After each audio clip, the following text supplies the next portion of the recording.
جی آیت نمبر 12 کی تفسیر.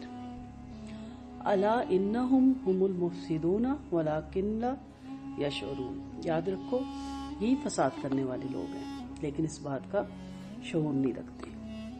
اور کیجئے تو اس آیت میں کیا فرمایا گیا کہ اس بات کا شعور نہیں رکھتے.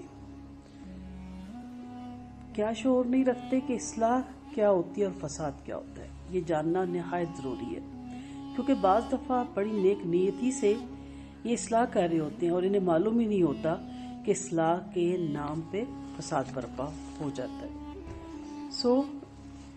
وہ لوگ جو بظاہر ایک اصلاحی مقصد کے لیے سرگرم ہو مگر اگر ان کا طریقہ درست نہ ہو تو وہ فساد فی الارض ہو جائے گا. ان کا طریقہ اگر ایسا ہو جو عملاً فساد اور بگاڑ پیدا کرنے والا ہو تو بھی وہ فساد فی الارض ہوگا. یہاں فساد سے مراد یہ ہے کہ ان کے طریقے کے نتیجے میں لوگ باہمی ٹکراؤ پیدا ہو جائے اگر تو بھی فساد ہے. لوگ ایک دوسرے سے نفرت کرنے لگے, لوگوں کے اندر اخلاقی احساس کمزور ہو جائے تو یہ بھی فساد فی الارض ہے. جیسے ہمارے یہاں ایک فرقہ دوسرے فرقے کو, ایک جماعت دوسرے جماعت کو دیکھنا پسند نہیں کرتی اور بظاہر سب جماعتیں اچھا کام کر رہی ہیں.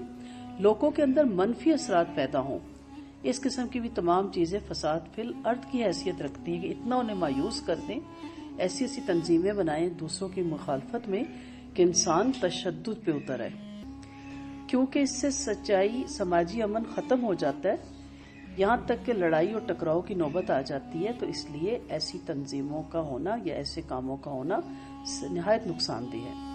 قرآن کی اس تعلیم سے معلوم ہوا کہ کسی عمل کے درست ہونے کے لیے صرف یہ کافی نہیں کہ بظاہر وہ ایک اچھے مقصد کے لیے شروع کیا گیا, اس کے ساتھ ساتھ لازمی طور پہ یہ دیکھنا ہوگا کہ اصلاح کے نام پر کی جانے والی سرگرمیاں کس قسم کا نتیجہ پیدا کرتی ہیں. جماعتیں بڑھا رہی ہیں, فرقے بڑھا رہی ہیں یا اسلام پھیلا رہی ہیں.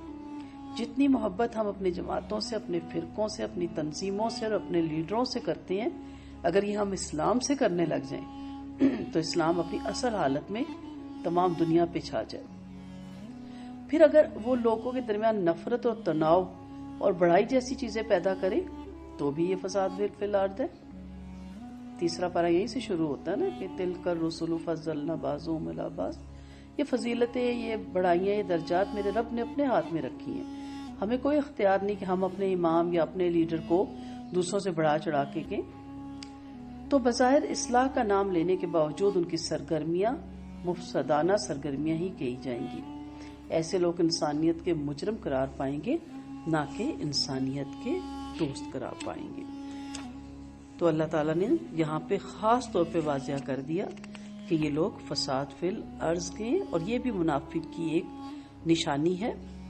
اور منافق چونکہ بظاہر ایمان کا اظہار کرتا ہے اس لیے اس کا معاملہ مومنوں سے چھپا رہتا ہے, لہٰذا اس کی طرف سے فساد برپا کرنا بالکل واضح ہو گیا, کیونکہ وہ مومنوں کو اپنی اس بات کے ساتھ دھوکہ دیتا ہے جس کی کوئی حقیقت نہیں ہوتی. وہ مومنوں کے بجائے کافروں کی دوستی کا بھرم بھرتا ہے.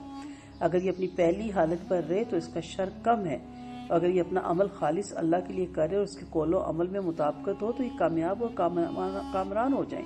لیکن ایسا نہیں ہے, کیونکہ جب اللہ نے ان سے کہا کہ زمین پہ فساد نہ ڈالو تو کیا کہتے ہیں, ہم تو اصلاح کر رہے تھے. یعنی ہم تو مومن اور کافروں دونوں فریقوں کے ساتھ دوستی رکھنا چاہتے ہیں, ان دونوں کے آپس میں صلح رکھنا چاہتے ہیں. محمد بن اسحاق نے بھی ابن عباس سے سائد کے بارے میں یہی روایت کیا کہ ہم تو مومنوں اور اہل کتاب دونوں فریقوں میں اصلاح کرنا چاہتے ہیں. تو اللہ تعالیٰ نے کہا سن لو, بے شک یہ فساد کرنے والے ہیں, شعور نہیں رکھتے. یعنی جس کو یہ اصلاح سمجھتے یہ تو عین فساد ہے, لیکن جہالت کی وجہ سے ان کی سمجھ سے یہ فساد بالادار ہے. وآخر دعوانا ان الحمد للہ رب العالمین.